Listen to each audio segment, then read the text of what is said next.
이용하시기 전 꼭 보고하세요. 연승을 여러분과 함께하고 있습니다. 편하게 연락주시고 영상 마지막 부분 추천 배팅을 참고하시면 됩니다. 80%의 확률로 현재 6연승 중입니다. 함께 하실 분들은 텔레그램으로 문의해주세요. 그럼 분석을 시작해보겠습니다. 오늘 안내할 경기는 해외 축구 6경기를 준비했습니다. 경기 일정 확인하시고 좋은 결과 있기를 바랍니다. 셀타비고 그라나다를 상대로는 그동안 저득점 양상에서 이득을 챙겼다. 이번 경기에서는 공격에서는 이득을, 수비에서는 손해를 볼 수 있을 것. 일단 역습에서 제법 괜찮은 모습을 보이는 셀타비고가 그라나다의 약점인 수비에서의 공간 허용을 노려볼 수 있을 것. 물론 그라나다의 생각보다 괜찮은 공격력을 막기에는 셀타비고의 세부 전술이나 중원에서의 피지컬 능력 부족이 아쉬울 따름이다. 그라나다 전방에 힘을 주는 식으로 운영하고 있는 양상이다.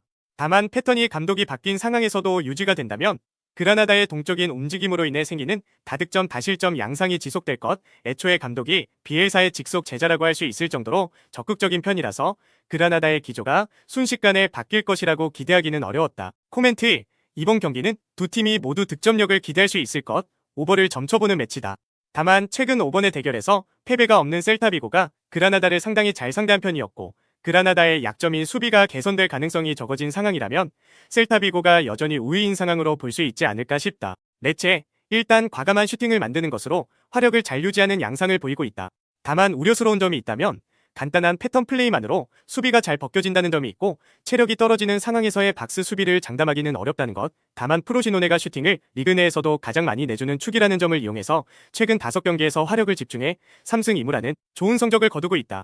칼초, 앞서 언급했듯이 프로시노네의 수비와 슈팅 억제 능력을 신뢰하기는 어려운 상황이다. 원정에서 공격적으로 나서는 상대에게 승리를 거두지 못하는 것도 이런 이유가 없지는 않을 것. 그나마 마치텔리, 바레네체아, 하루이가 모두 돌아오면서 프로시노네의 장점인 중원을 쓰는 능력이 개선될 여지가 있다고 볼 수 있다는 점은 긍정적일 수 있겠다. 코멘트: 레체의 후반 집중력 유지가 문제가 될 소지는 있을 것이고 프로시노네도 슈팅을 너무 내준다는 단점을 100% 극복하기는 어려울 것이다.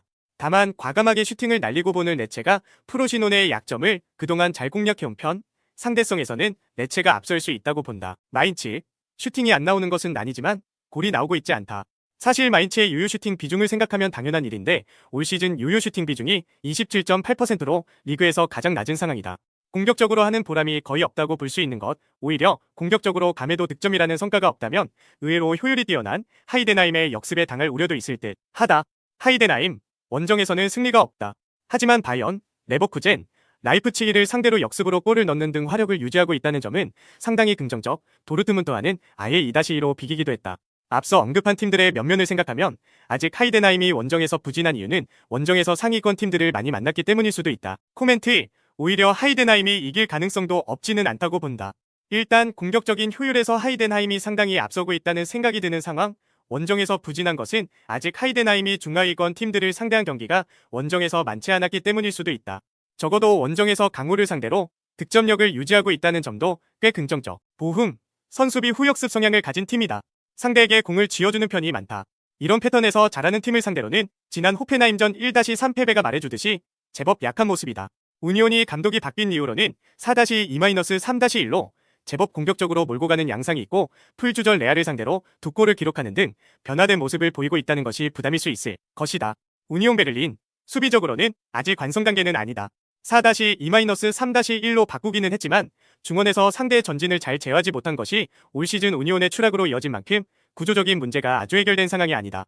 그나마 4-2-3-1로 나가면서 볼란트의 활용도가 늘어나면서 헤더에는 의존해야 했던 공격 플랜은 나름 해결이 된 상황이라는 점을 긍정적으로 볼 수 있을 것. 코멘트: 우니온이 조금 유리한 상황이라고 본다. 일단 주도권을 쥐고 공격하려는 스타일로 바뀌면서 적어도 공격에서는 화력을 나름대로 회복한 모양새, 보움이 상대를 끌어들이는 성향이라서 상대에게 공을 많이 쥐어줄 상황이라는 점을 생각하면 우니온이 수비는 몰라도 화력을 발휘하는 식으로 경기를 잡아올 수 있을 것으로 본다. 아우크스, 브레멘전에서 아우크스부르크의 특기인 난전을 만들지 못하고 패하는 모습. 일단 상대가 중원을 틀어막아버리는 다소 극단적인 스타일로 운영을 하자 박스 안에서의 슈팅을 만드는 것도 좀 벅차 보이는 모습이었다.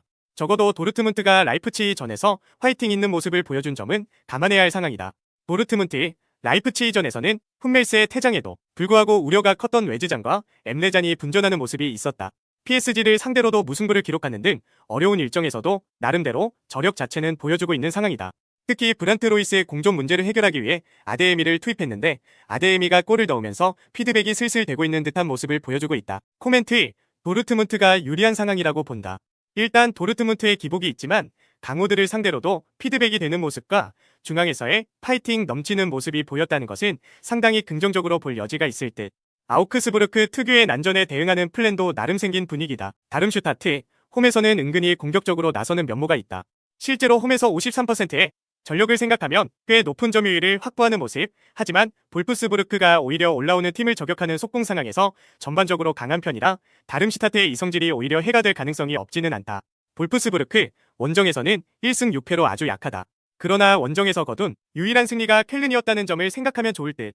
켈른은 다름슈타트와 비슷하게 라인을 끌어올리는 편인데 결국 원정에서 약하다고는 하지만 볼프스부르크가 속공을 할 수 있는 상황에서는 나름의 장점을 가지고 있다고 할 수 있을 것. 당시에 켈른같이 다름슈타트의 득점력을 바라보기 어렵다는 점도 나름의 이점이다. 코멘트: 볼프스부르크가 유리한 환경일 수도 있다고 본다.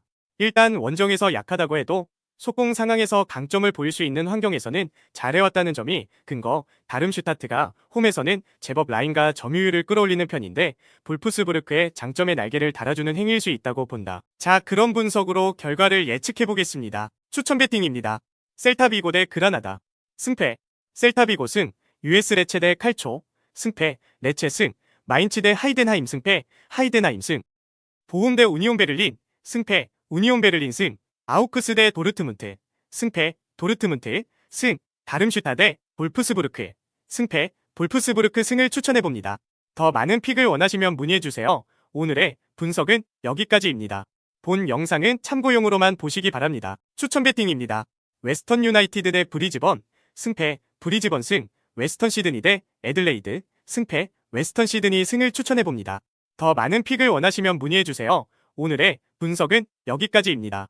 본 영상은 참고용으로만 보시기 바랍니다.